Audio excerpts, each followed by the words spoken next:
1 João, apóstolo João, aquele que viu Jesus, que tocou em Jesus, que deitava a sua cabeça no colo de Jesus e recebia carinho, aquele que viu Jesus glorificado, aquele que estava diante da cruz quando viu Jesus crucificado, aquele que viu Jesus ascender os céus e prometer que da mesma forma que ele fora, ele havia de voltar. Então em 1 João, capítulo de número 2, verso 12, diz assim: Filhinhos, escrevo-vos porque pelo seu nome vos são perdoados os pecados. Pais, escrevo-vos porque conheceste aquele que é desde o princípio. Jovens, escrevo-vos porque venceste o maligno. Eu vos escrevi, filhos, porque conheceste o Pai. Eu vos escrevi, pais, porque já conheceste aquele que é desde o princípio. Eu vos escrevi, jovem, porque sois fortes, e a palavra de Deus está em vós, e já venceste o maligno. Essa palavra, nós já estamos vindo algum longo de tempo, falando em 1 de João. Já falamos que quem escreveu o livro foi o apóstolo João. Já falamos que isso por volta do ano 90 depois de Cristo, já que ele era um ancião e estava escrevendo possivelmente a umas igrejas pela cidade de Éfeso. E nós já falamos bastante coisa sobre o sangue, já falamos sobre os gnósticos dentro dessa comunidade cristã, dizendo que Jesus não havia vindo em carne, e já falamos bastante coisa sobre perdão de pecado, como Deus limpa pecado, como Deus purifica pecado, de confissão. E agora João, ele passa a nos chamar a atenção é tão bonito a forma que João, já sendo um homem amadurecido, já sendo um homem de idade, ele passa a exortar os irmãos. E a sua exortação é com bastante amor, é com bastante carinho, que ele começa a dizer: filhinhos, estas coisas vos escrevo, porque em seu nome são perdoados os seus pecados. João já havia falado sobre perdão de pecado, mas ele torna a repetir. É muito comum na pedagogia hebraica a repetição, e também é necessário na nossa caminhada cristã. Muitas das vezes nós vamos estar aqui dentro da igreja e nós não vamos ouvir uma novidade, pelo contrário, nós vamos ouvir aquilo que já ouvimos muitas das vezes. Para quê? Para lembrarmos. Para quê? Para colocarmos em prática. Então o tempo todo Jesus, ele voltava em alguns ensinamentos com os seus discípulos e dizia: em verdade vos digo, e tornava a ensinar aquilo até que ele pudesse ver que seus discípulos estavam colocando em prática a sua palavra. E não é diferente o que João aprendeu do seu mestre. João, ele diz: filhinho, essas eu escrevo porque pelo seu nome são perdoados os seus pecados. E aqui é interessante olharmos no nome de quem ele está falando. É claro, já vimos pelo contexto sobre o nome de Jesus Cristo, é perdoado os nossos pecados. Só que nós temos que tomar cuidado de não cairmos no erro de usarmos o nome de Jesus Cristo como um amuleto, de usarmos o nome de Jesus Cristo como algo mágico, ou seja, como algo que como muitas pessoas às vezes usam determinadas coisas como se aquilo fosse uma espécie de objeto de poder que pode ter alguma magia nele que faz determinadas coisas. Devido hoje ao judaísmo, muitas coisas entraram no secretismo. Então existem alguns objetos e algumas religiões que supõem que aquele objeto tem o poder, e às vezes nós podemos fazer isso com o nome de Jesus, fazer do nome de Jesus um amuleto para nós. Pastor, você não está querendo dizer que o nome de Jesus tem poder? Você está querendo tirar o poder do nome de Jesus? Não é isso que eu estou querendo fazer. Eu não quero tirar. O nome de Jesus não somente tem poder, mas ele tem todo o poder. Só que o que eu quero dizer é que este nome, ele não pode ser proferido levianamente. O que eu quero dizer é que este nome não pode ser usado de qualquer maneira, ou por qualquer pessoa. Que este nome, ele é tão puro e tão santo, que para ele funcionar, para ele ter poder, a pessoa que vai usá-lo deve estar se identificando com as qualidades que possui esse nome. Quer ver? Para que isso seja provado, abra sua Bíblia comigo em Atos, capítulo de número 19. verso 11 e 13. O nome de Jesus não pode ser usado como um amuleto. A palavra hebraica para nome significa Shem.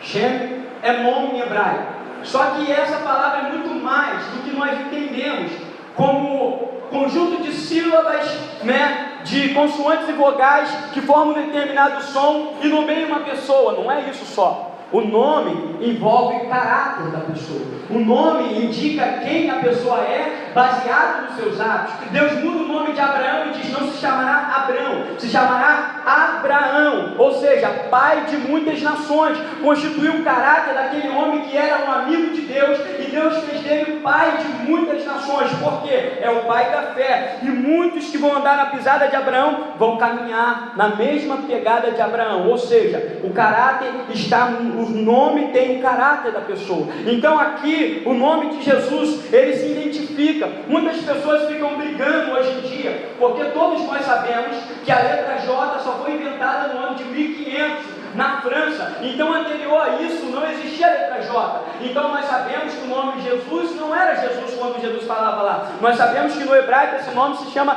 Yeshua. Então nós sabemos disso. Aí algumas pessoas dizem assim: não, se você não pronunciar o nome da maneira correta, esse nome não terá poder. Eu te digo uma coisa: você pode pronunciar da maneira correta, você pode pronunciar de qualquer jeito, mas se você não se identificar com esse nome, ele não terá poder. E uma coisa eu sei: você pode dizer Jesus, você pode dizer Iesu, você pode dizer Yeshua, você pode dizer Jesus, independente disso, você pode falar de qualquer jeito, mas se houver o caráter de Cristo em você, o demônio vai se submeter e vai sair a autoridade do nome de Jesus. Aí esse nome tem poder, quando há uma identificação de caráter. E aí eu não fico discutindo, eu conheço o nome de Jesus, eu sei falar em hebraico e tudo mais, mas pastor, por que você não usa? Porque não está nisso. Os nomes ao longo do tempo foi mudando de uma nação para outra, porque as palavras são estranhas aos nossos ouvidos, e aí a gente fez adaptações ao nosso idioma de nome.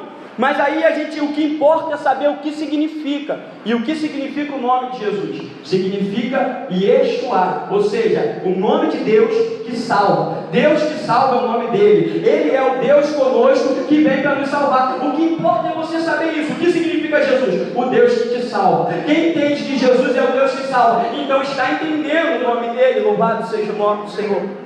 Agora, olha um exemplo aí, em Atos 19, verso 13, do uso do nome de Deus como se fosse um amuleto. Olha que interessante essa história. Atos 19, 11, vamos ler. E Deus, pela mão de apóstolo Paulo, fazia maravilhas extraordinárias, de sorte que até os lenços e aventais se levavam do seu corpo aos enfermos, e as enfermidades fugiam deles, e os espíritos malignos saíam, e alguns dos exorcistas judeus, ambulantes, tentavam invocar o nome do Senhor Jesus sobre os que tinham espírito maligno, dizendo: esconjuro-vos por Jesus, a quem Paulo prega. Só que o final, se você ler mais abaixo, você vai ver o contexto da história, é triste para esses 7 filhos do sacerdote Cefas. Paulo chegou na cidade de Filipe, havia uma mulher com espírito de adivinhação. Aquela mulher tinha um demônio que adivinhava a vida das pessoas, e aquele demônio dava muito dinheiro aos seus senhores. Aquela mulher falava assim: ó, sua vida está assim, assim, assim, e as pessoas pagavam, e tinha muito lucro. E Paulo passava ali, quando ele passava, aquela mulher dizia assim: ali, vai 2 servos de Deus. Paulo e Silas estavam andando, e Paulo não repreendeu, até o momento que Deus lhe deu uma ordem para ele repreender. E ele então disse para aquela mulher: em nome de Jesus, saia. Ele falou em hebraico, obviamente, e aquele demônio saiu, e aquela mulher foi liberta para a glória de Deus. E aqueles senhores perderam o seu recurso, e agora Paulo e Silas foram presos por causa disso, colocaram em uma masmorra para poder pagar pela libertação de uma alma que estava cativa a Satanás. Ou seja, esses jovens aqui acompanharam Paulo, expulsando demônios, usando o nome de Jesus, usando o nome certo. Esses jovens eram judeus, eles sabiam pronunciar o hebraico, e aí eles falaram: que nome poderoso, eu quero usar esse nome, eu quero fazer como Paulo. E eles começaram a sair pelas ruas e a pegar pessoas possessas e agora usar o nome de Jesus. Então eles disseram: sai no nome de Yeshua, é o Deus a quem Paulo prega. O demônio se levantou, irmão, pegou aqueles 7 jovens e deu uma coça naqueles 7 jovens. Por quê? Porque não havia a intimidade com Deus. O nome de Jesus não é um amuleto. O nome de Jesus é poderoso para aquele que se achega com intimidade aos seus pés.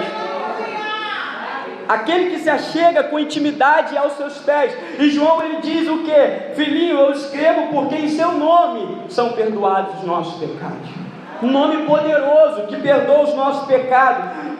João já havia falado anteriormente o que? Se confessarmos o nosso pecado, Ele é fiel e justo para perdoar os nossos pecados e nos purificar de toda injustiça. O uso do nome de Jesus ele deve estar associado com sinceridade e com uma ansiedade profunda e desesperadora de ser perdoado, levando-nos a uma humilhação radical.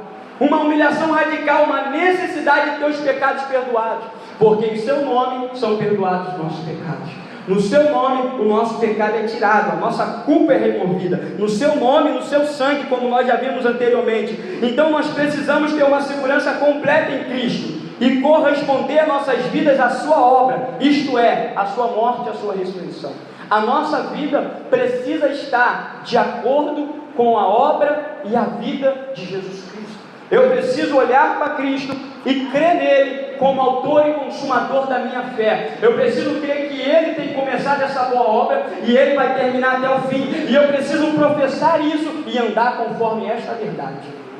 Isso é algo necessário. Porque, como nós pregamos na mensagem passada, o Paulo morreu pelos nossos pecados e ressuscitou para a nossa justificação. Fomos justificados pelo seu nome. E lá em Romanos 10, 9 diz assim: a saber, se com tua boca confessar o Senhor Jesus, olha o poder do nome, se com tua boca confessar o Senhor Jesus, em teu coração crer que Deus o ressuscitou dentre os mortos, será salvo. Visto que com o coração se crê para a justiça e com a boca se faz confissão para a salvação.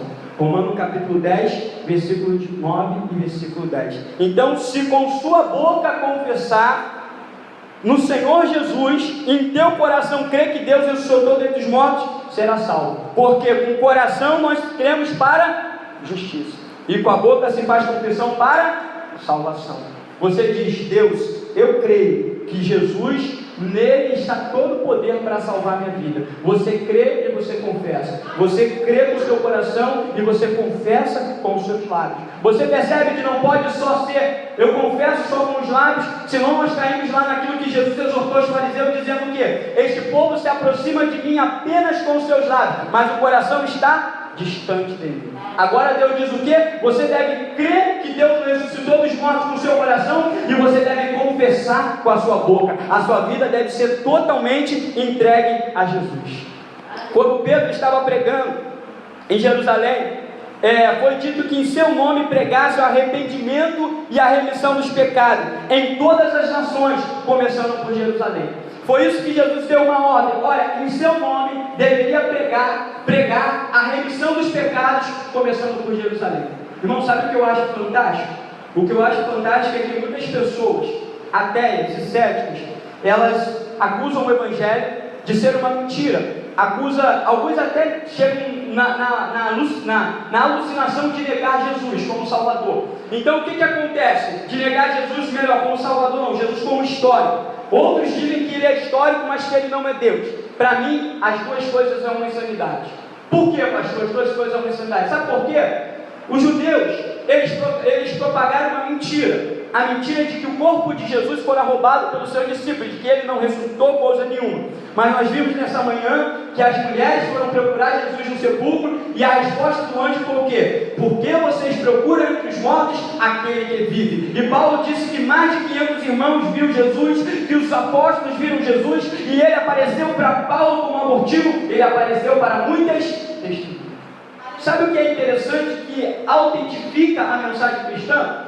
Porque se fosse uma mentira, eu pergunto para você, se você sabe que algo é mentira, você participou daquela mentira, eu te pergunto, você daria a vida por uma mentira? Você iria morrer de cabeça para baixo por uma mentira? Você seria apedrejado até a morte por uma mentira? Você seria queimado por uma mentira? Você seria jogado numa arena com um leão por uma mentira? Isso não foi um, não foi dois, não foi três homens. Até hoje, o Coliseu está em Roma como um testemunho vivo de que ali houve cristãos que deram a sua vida até a morte e que o nome de Jesus é poderoso para poder salvar as pessoas. Louvado seja o nome do Senhor. Quando Irineu foi pego e foi levado a Roma para ser sentenciado, Quando eles estavam na caravana, os cristãos queriam arrumar um jeito de tirá-lo dali. E ele então falou: não, irmãos, ore por mim, para me fortalecer, para que eu possa entregar a minha vida para o meu Senhor com honra, para que eu não possa negá-lo naquele dia. E muitos cristãos eram colocados naquela arena. E uma coisa eu posso falar para vocês, irmãos: um único testemunho de morte daqueles cristãos valia mais do que a nossa vida inteira de testemunho. Eu não sei se vocês sabem que a palavra Marte significa testemunho. Eles davam um testemunho com a sua própria vida, a ponto de Tertuliano falar o quê? O sangue dos mártires são aquilo que rega a igreja, é a semente da igreja. Quanto mais cristãos morriam aqui no Coliseu, morriam em Roma, mais outros criam em Jesus, porque o nome de Jesus era proclamado, e quanto mais era perseguido, mais pessoas criam que nesse nome havia perdão para os seus pecados. Nesse nome há perdão para todos os pecados. Eu acho muito lindo como Deus mostra o poder do nome de Jesus, como está escrito lá em Filipenses capítulo 2, que Ele, Jesus Cristo, sendo igual a Deus, não teve por valioso ser igual a Deus, mas se esvaziou e se fez carne para poder habitar entre nós. E não bastou ainda se humilhar em deixar de ser Deus, Ele se humilhou ainda mais, até a morte de cruz. E a Bíblia diz: por isso Deus o exaltou soberanamente, Ele deu um nome que é sobre todo nome, para que ao nome de Jesus se dobre todo o joelho, dos que estão no céu, dos que estão na terra, dos que estão embaixo da terra, porque o nome de Jesus, todo o joelho se dobrará, e toda a língua confessará que Ele, Jesus, é Senhor soberano. Olha o poder desse nome. Toda língua vai confessar, todo joelho vai se dobrar. Mas e aqueles que não creem que Ele é, também se dobrarão, também se prostrarão. E aqueles que creem que Ele é, se dobrarão, porque uma coisa é certa: ou você vai se dobrar diante de Deus, diante do Senhor Jesus, por livre e espontânea vontade, como os 24 anciãos que lançam suas coroas e se prostram diante dele, ou naquele dia os ímpios estarão de pé diante de Jesus, e quando Ele chegar, as rótulas dos seus joelhos serão quebradas, e eles terão que se prostrar, reconhecer Ele como Senhor, e serão lançados no fogo eterno, aonde há choro e ranger de dentes, porque no seu nome a salvação é pregada a todos. No seu nome a salvação é pregada. Ele veio para poder perdoar pecado na primeira volta.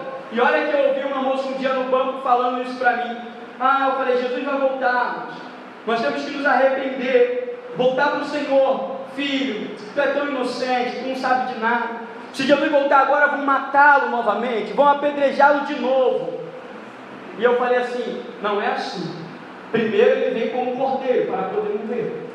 Primeiro Ele vem para dar a sua vida. Ele diz: a minha vida ninguém toma de mim, porque quando foram prender, quando Ele disse eu sou, os soldados caíram no chão no poder da sua palavra. Ele disse: se eu quiser eu peço ao meu Pai, Ele me livra com uma milícia de anjos. Ele deu a sua vida, mas quando Ele vier será como o Senhor dos senhores e Rei dos reis, com uma espada afiada de dois gumes. Ele veio para ser advogado. Quando Ele voltar, Ele será juiz, para julgar os vivos e os mortos na sua vida.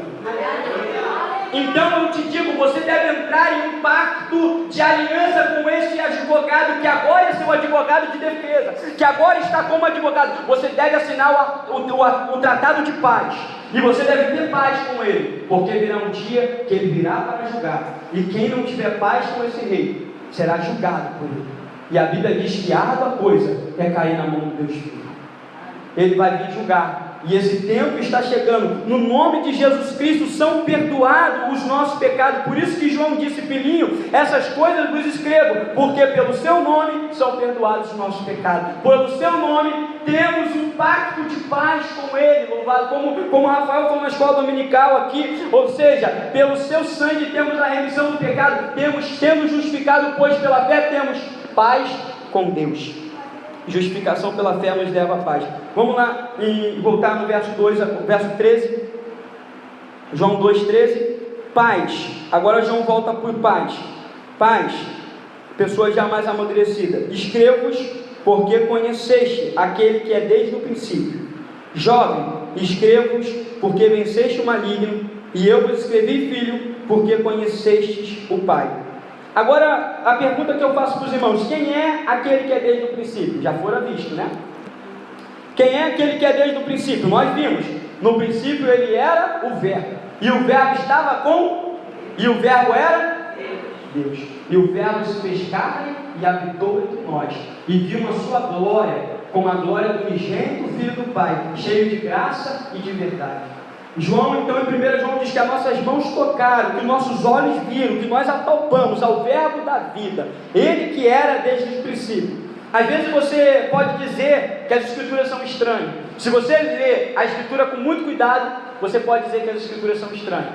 Só que nisso que mostra, parecendo estranho para nós, quer mostrar quem Ele é desde o princípio.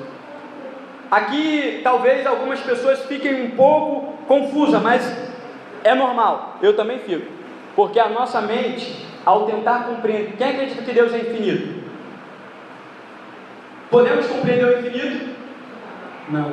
Sempre o dado de fé vai entrar aí. A nossa razão vai ser limitada em determinado lugar. E aqui está um assunto que nos torna limitado. Você lê Jesus dizer assim: por isso o Pai me ama, e eu dou a minha vida para tornar tomá-la. Ninguém a tira de mim, mas eu a mim mesmo me dou e tenho poder para torná-la, como eu acabei de citar ainda há pouco. Ou seja, o que você entende com esse versículo? Que Jesus, quem está dando a sua vida é quem? Jesus, o próprio, certo? O texto diz isso? Em João 10,17 diz isso: eu dou a minha vida e torno a tomá-la. Então nós entendemos que Ele mesmo deu a sua vida e Ele mesmo ressuscitou, porque Ele diz: eu dou e eu torno a tomá-la. Ele volta dos mortos por si mesmo. Mas se nós formos em outros textos bíblicos, nós vamos entender quando Pedro estava pregando, em Atos 5, Pedro vai dizer o quê? Porque o Pai ressuscitou e fez Cristo Senhor, e o fez Messias Senhor. Agora Pedro está dizendo que quem ressuscitou foi quem? O Pai. Só que se a gente for em Paulo vai dizer o quê? Paulo vai dizer: o Espírito Santo ressuscitou a Jesus. E se o Espírito daquele que dentre os mortos ressuscitou a Jesus habita em vós, Ele também vai ressuscitar vocês. Paulo diz que quem ressuscitou a Jesus foi o Espírito Santo. João diz que foi o próprio Jesus. E Pedro diz que foi Deus. E agora? Irmãos, Jesus diz assim: o que eu faço, não faço de mim mesmo, eu faço aquilo que eu vejo meu Pai fazer, e tudo que é do meu Pai é meu. Aonde Jesus age, o Pai age. Aonde Jesus age, o Espírito age. Aonde um age, o outro age, porque os três são um. Deus, Ele é um Deus fino. Isso revela que Ele era desde o princípio sempre unido e perfeito com Deus. Entende? Você vai perceber que várias partes da Bíblia faz isso. Você vê 3 versos, então você diz: há uma contradição entre os autores. Não há. Deus é perfeito em unidade. Aonde um está, todos eles estão. Aonde um se faz presente, os outros também ali estão, porque é inseparável.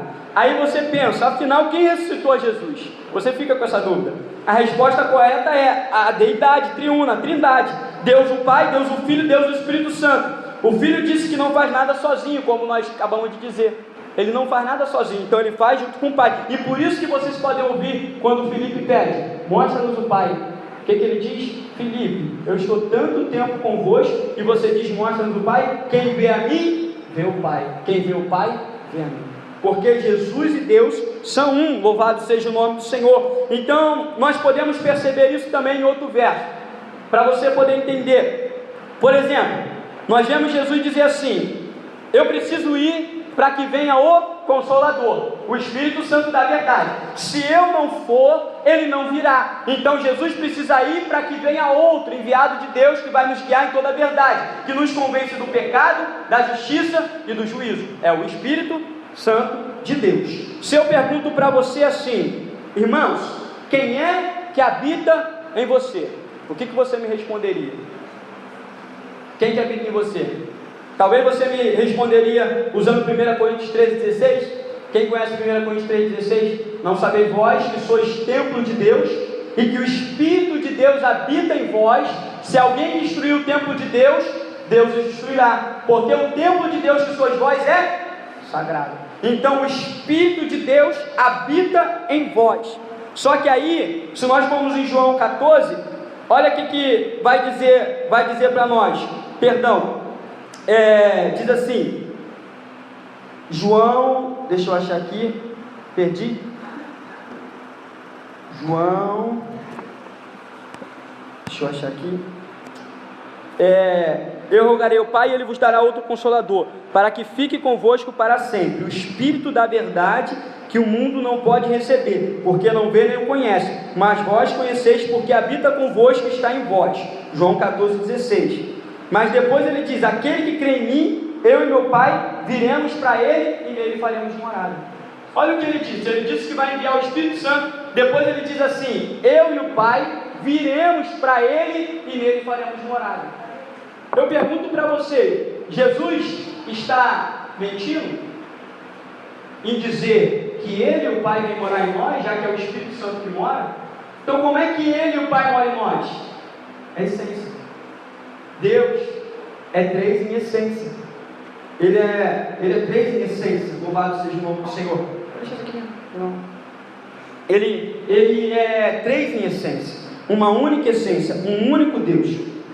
Para vocês tentar entender isso, é muito difícil isso. Esse conceito é muito difícil, eu sei. Imagine no sol, e na luz do sol, e no raio de luz que rompe. A luz tem a mesma essência do sol. Ela vem a partir do sol, ela manifesta a partir do sol. Deus só tem uma única essência. São três pessoas e uma única essência. A nossa mente está completamente limitada para compreender isso. A Bíblia fala que Deus é um e Ele é unido e perfeito. Aonde o Pai age, o Filho age, o Espírito Santo age. Aonde qualquer um age, os outros agem. Mas eles são pessoas distintas, porque nós também vemos isso. É algo quase que contraditório na nossa mente. Nós ficamos mesmo muito complicado para entender isso, mas é o que a Bíblia revela. Então quando João diz assim: aquele que era desde o princípio, é isso que João está querendo ensinar para a gente. Quer dizer o quê? Quer dizer que nele não há início, quer dizer que nele não teve tempo em que ele veio existir, quer dizer que ele esteve com Deus sempre, como nós vemos aqui. Ele era igual a Deus, ele era perfeito igual a Deus. Louvado seja o nome do Senhor. Então ele é Deus. Quer ver uma grande coisa? A maior marca das seitas é dizer que Jesus não é Deus. A maior marca da seita é dizer que Jesus é um homem, é dizer que Jesus melhor dizendo, é um homem criado, é um ser criado, melhor dizendo. Eles não negam que ele encarnou, eles não negam que ele tem muito tempo de vida, mas eles dizem que ele tem muito tempo de vida, mas não dizem que ele é eterno. Quer ver? Testemunha de Jeová, seita judaico-messiânica, eu não sei se o adventismo também compara Jesus com uma criatura. Então Jesus, a Bíblia diz, por ele foram feitas todas as coisas. Ele é Criador, e por isso que no seu nome há poder de perdoar pecado. É isso que João está querendo entender para nós. E quando a nossa interpretação é limitada, a nossa mente é limitada, nós temos que nos inclinar diante da revelação da palavra de Deus. Diante da revelação da palavra de Deus. Agostinho era filósofo, mas ele fala isso. Agostinho escreveu um livro, ele demorou 16 anos para falar sobre Trindade, pesquisando na Escritura Sagrada 16 anos para poder falar sobre Deus que subsiste em três pessoas. Você percebe em alguns lugares Deus dizendo assim: façamos o homem conforme a nossa imagem e semelhança. Está falando o quê? No plural. O Pai, o Filho e o Espírito Santo está fazendo. Deus diz: desçamos e confundamos a obra que eles estão fazendo. No plural. A quem há de por nós, a quem enviarei. Está falando no plural. E depois você vê ali no batismo de Jesus, o Espírito Santo descendo como uma pomba, Jesus sendo batizado e a voz de Deus do céu dizendo: esse é o meu Filho amado, a quem compraz a minha alma. A Trindade manifestando para a salvação do homem. Ou seja, o homem só pode ser salvo pela essa obra redentiva que Deus, uno e perfeito em Trindade, faz para salvar o homem. O Pai elege os seus escolhidos, o Filho redime com o seu sangue, e o Espírito Santo convence o homem do pecado, aplicando a sua salvação, e assim Deus completa a sua obra perfeita na vida do homem. É assim que Deus salva o homem. É uma obra plena, e cada um tem suas funções respectivas. Por isso que Jesus falou: eu preciso ir para que ele venha. Mas ele também está perfeitamente unido em essência com o Espírito Santo. É difícil compreender isso, eu sei que é. Demorei muito tempo e nem sei se ainda compreendo isso ainda. É muito complicado, mas vamos continuar. Ele diz assim: jovem, vocês venceram o maligno. Por que os jovens já venceram o maligno? A pergunta é, aí vocês me respondem: porque são fortes? Será que é isso? Jovem, porque ele diz: jovem, vocês são fortes e já venceram o maligno. Não, A resposta está no verso final, porque a palavra de Deus está em... Ninguém que está sem a palavra de Deus pode ser forte. Pode ser criança, jovem, adulto, velho. Sem a palavra de Deus é fraco. Sem a palavra de Deus não tem fortalecimento. O que Jesus disse que ele ia assemelhar o homem prudente? Aquele que edificou a sua casa sobre a rocha. É aquele que ouve a palavra e coloca em prática. Quem tem a palavra de Deus, este é forte e já venceu o maligno. Louvado seja Deus. Eles só são fortes porque a palavra de Deus está nele. Não é essa a ideia. Os jovens são fortes. Vai, jovem, você vence o maligno. Você vence o diabo porque você é forte. Aí o jovem, sou forte, eu venço o diabo. Estou cheio de saúde, estou na flor da idade. Aí o diabo dá uma coça porque não tem a palavra de Deus. Só o que faz o cristão forte é a palavra da verdade. Sabe o que traz alegria para nós? Sabe o que traz força para nós? Perdão, já dei a resposta, né? Adiantei aqui. Sabe o que traz força para nós? A alegria do Senhor é a nossa. E onde tem alegria? O salmista Davi disse assim: eu me alegro em meditar na tua lei. Aonde tem alegria? A alegria tem santidade. Aonde tem santidade? Na palavra. O jovem, o cristão, qualquer cristão, jovem, velho, adulto, só é forte se estiver na palavra do Senhor. Então a palavra de Deus sempre diz: alegrai-vos e regozijai-vos do Senhor. Ou seja, somente com a palavra de Deus em nós é que nós somos fortes. É por isso que as armas de nossas milícias, elas não são carnais, elas são espirituais, poderosas em Deus para derribar fortaleza. E aí eu pergunto: que arma é essa que derruba a fortaleza? O verso responde: levando cativo ao conhecimento de Cristo, destruindo todo sofisma. O que é sofisma? Mentiras.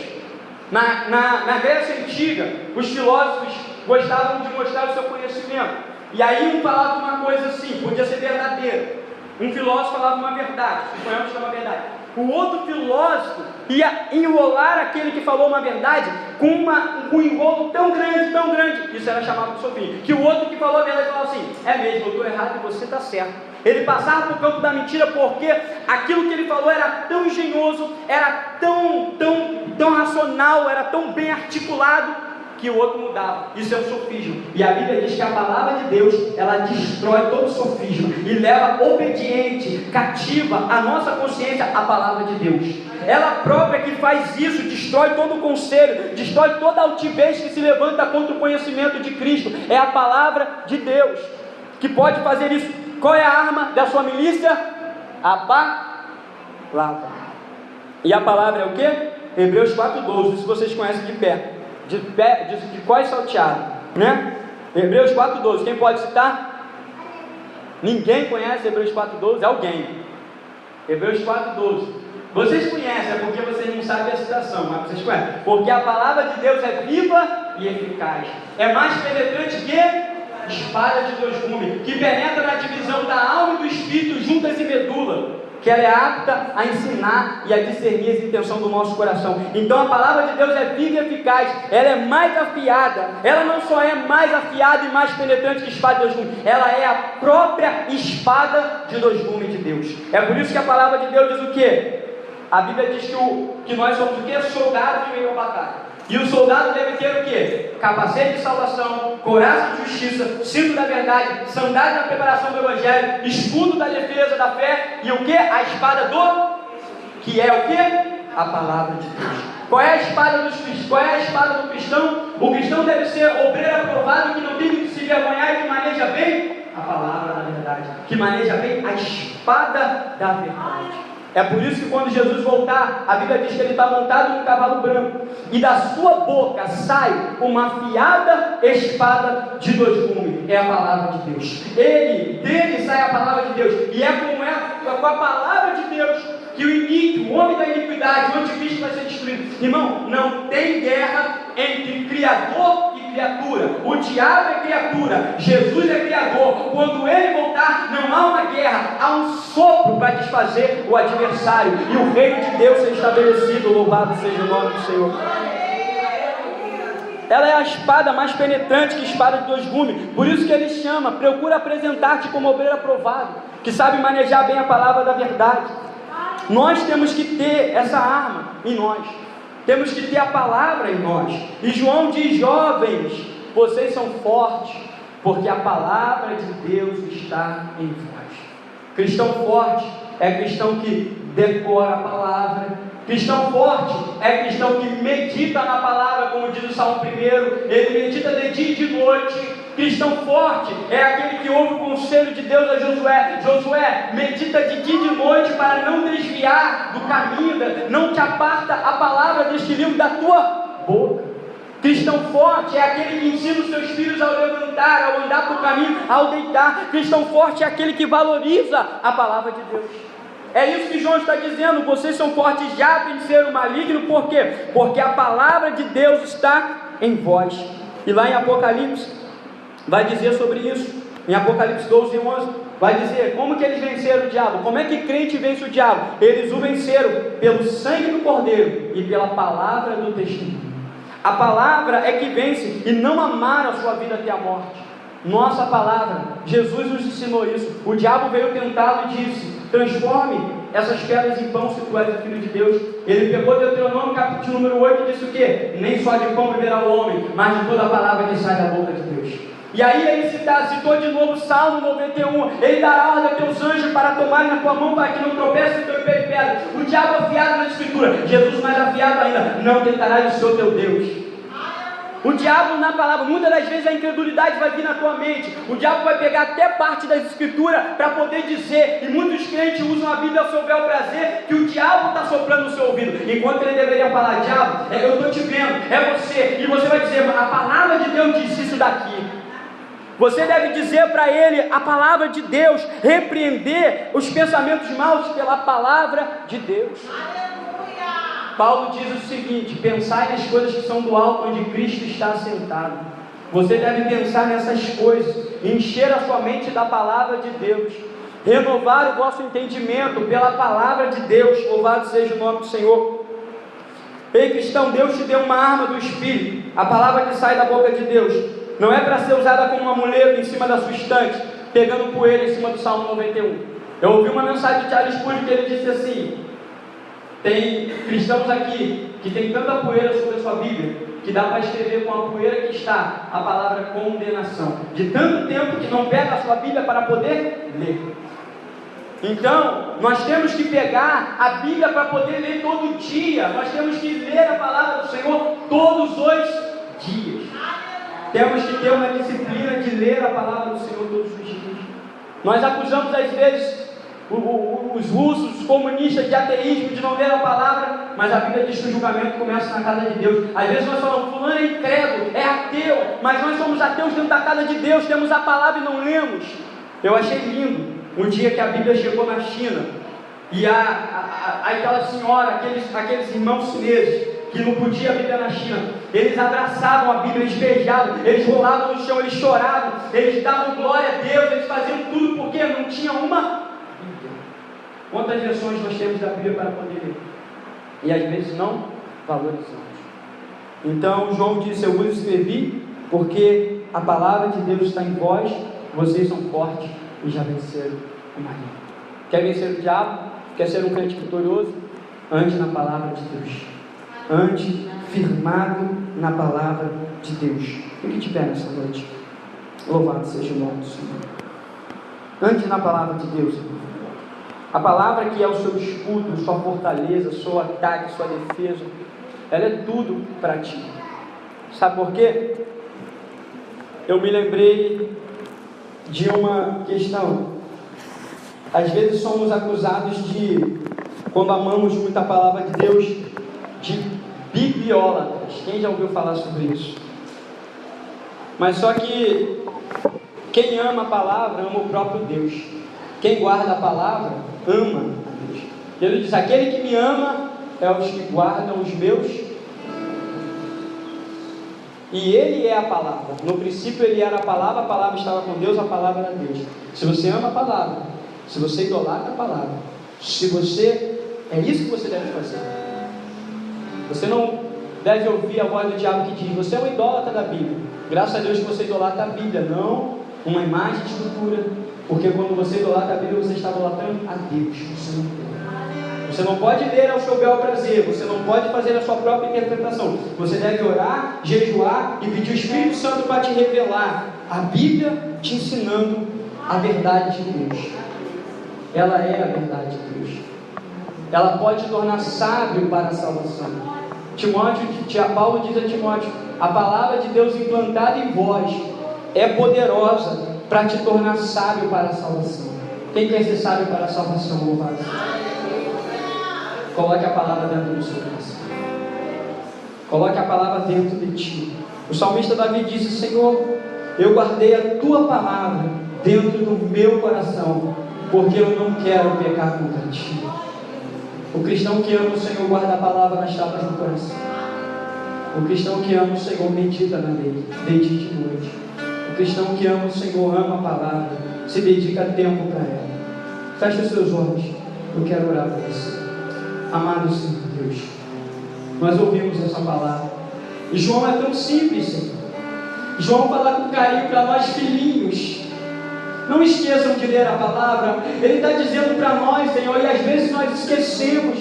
O capitalismo, a rotina nos leva distante da tua palavra, mas nessa noite nós entramos nesse santuário e o Senhor colocou essa palavra em meu coração para a tua igreja, para que ela volte às Escrituras, para que ela ame as Escrituras, para que ela se dedique tempo às Escrituras, Senhor. Porque eu sei que o Senhor liberta com a verdade, eu sei que o Senhor transforma com a verdade, eu sei que nessa palavra o nosso orgulho é jogado no chão, na lama, e é colocada humildade dentro de nós. Eu sei que com essa palavra a iniquidade é removida e o nosso pecado é perdoado quando colocamos fé no teu sangue, Jesus. Quando colocamos fé no teu nome, porque pelo teu nome são perdoados os nossos pecados. Perdoa quando desobedecemos o Senhor que diz: medita na palavra, e nós não meditamos. Perdoa quando desobedecemos o Senhor que diz: guarda a palavra, e nós não guardamos. Perdoa quando o Senhor diz: prega a palavra, e nós não pregamos, Senhor. Perdoa quando o Senhor diz: Senhor, guarde para que eu veja que tu me amas, de nós, Senhor. Falhamos, Jesus. Nos ajuda, Deus, somos pecadores. Nos ajuda, Deus, precisamos de Ti, Senhor. Um ânimo novo sobre a Tua igreja. Eu quero, Senhor, que o Senhor coloque o Teu Espírito em cada coração, para que sejam apaixonados pela Escritura, para que se dediquem à palavra, examinar a Escritura, porque nela tem o poder de Deus e a vida eterna. Que eles venham ver o Seu poder nessa palavra, que eles venham ver a vida eterna nessa palavra, que eles venham ver vida, porque é tu dano para os nossos ossos, é vigor para a nossa vida, Pai, a Tua palavra é alegria para nós. Jesus, aquele que está fraco aqui nesta noite, seja revigorado pelo Teu Espírito. Oh Senhor, olha o Senhor teu Deus, meditando nesse louvor. Olha, esse louvor é muito lindo, medite nele. Pra eu não pecar contra Ti, Senhor, a Tua palavra escondi. Guarda a palavra do Senhor no teu coração, minha igreja. Lave as suas vestes no sangue de Jesus e entregue ao Senhor a sua vida. Está cansado, está sobrecarregado, vem até Ele. Vem até a sua palavra, beba das águas da vida. Jesus se colocou de pé e disse: vinde a mim, quem está cansado e oprimido. Jesus se colocou de pé e disse: eu darei das águas da fonte da vida. A água é a palavra de Deus que está aqui jorrando para você beber, se alimentar. Não está faminto, não está sedento, mas se encher da palavra. Tudo é para ti, Jesus. Não vejo razão na minha vida sem Tu és, Jesus, Tu és meu Senhor e meu Rei. Assim como o povo refina, nos purifica pela Tua palavra, vem Tua obra. O Senhor Jesus disse: nós estamos limpos pela Tua palavra, que o Senhor tem pregado. Limpa a Tua igreja pela Tua palavra, santifica-os na verdade, Jesus. A Tua palavra é a verdade. Faz a Tua glória brilhar em cada rosto, Pai. Faz a Tua santidade em cada vida, Senhor. Tu possa ver Tua glória em meu rosto brilhar, até que o mundo possa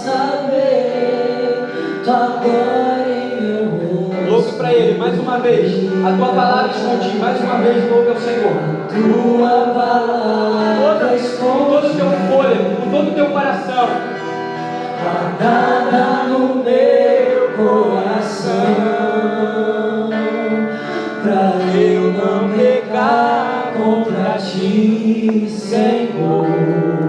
A tua palavra escondi, tuas vestes no sangue lavei, e nas tuas águas bebi, pra ser uma oferta agradável a ti, minha vida a ti consagrei. Meus dons e talentos são pra te servir, meus dons preciosos são teus. Não vejo razão na minha vida sem ti. Tu és meu Senhor e meu Rei. Assim como o fogo refina o ouro, vem tua obra em mim completar, até que o mundo possa ver tua glória em meu rosto brilhar.